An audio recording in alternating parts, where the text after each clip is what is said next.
ఓ విద్యార్థిని పట్ల అసభ్యకరంగా ప్రవర్తించిన అధ్యాపకుడిని ఉమ్మడి విశాఖ జిల్లాలోని పరవాడ పోలీసులు అరెస్ట్ చేశారు.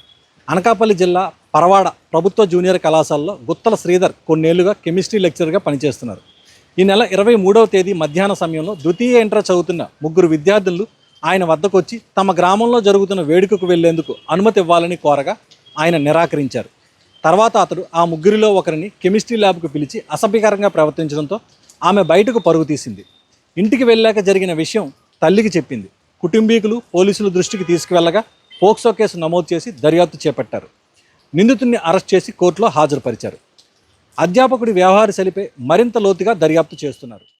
నిన్న సాయంత్రం మాకు వచ్చిన ఫిర్యాదు మేరకు బాలిక పట్ల విద్యార్థిని పట్ల ఆమె చదువుతున్న దగ్గర ఒక అసభ్యంగా ప్రవర్తించాడన్న ఫిర్యాదు మీద వెంటనే తక్షణమే స్పందించి కేసు అనేది నమోదు చేశాను. సో ఎంక్వైరీలో భాగంగా ఆ యొక్క లెక్చరర్ని కూడా అదుపులోకి తీసుకున్నాము. ఆయన కూడా అరెస్ట్ చేసి రిమాండ్కి పంపిస్తున్నాము. కఠినమైన చర్య తీసుకుంటాం. అంటే ఇది పోక్సో కేసు కింద కూడా నమోదు చేసాం మనం. కాబట్టి ఏంటంటే మనం వివరాలు అనేవి కొంత గోప్యంగా ఉంచాల్సి ఉంటుంది. దర్యాప్తు కూడా ఉంది కాబట్టి పూర్తి స్థాయిలో మనం ఇంతవరకు మన వివరాలు చెప్తున్నాం. దయచేసి మీరు కూడా మాకు సహకరించారు. ఇదిలా ఉంటే దేశంలోనే ప్రాచీన ప్రసిద్ధతకు చెందిన విశాఖ భీమిలి ప్రాంతం నేడు నేరాలకు ఘోరాలకు అడ్డాగా మారింది. ఇటీవల కాలంలో అనేక హత్యలు అసంఘిక కార్యకలాపాలకు నిలయమైంది. వారం వ్యవధిలోనే అనేక అత్యాచార ఘటనలపై కేసులు నమోదు చేసిన స్టేషన్గా భీమిలి ముందంజలో ఉంది.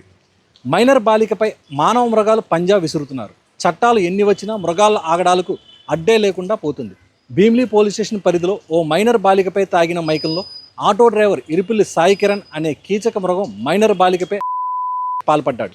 ఈ సంఘటన శనివారం రాత్రి జరగడంతో విషయం ఆలస్యంగా వెలుగులో చూసింది. దీంతో భీమిలి పోలీసులు పోక్సో కేసు నమోదు చేసి దర్యాప్తు చేస్తున్నారు.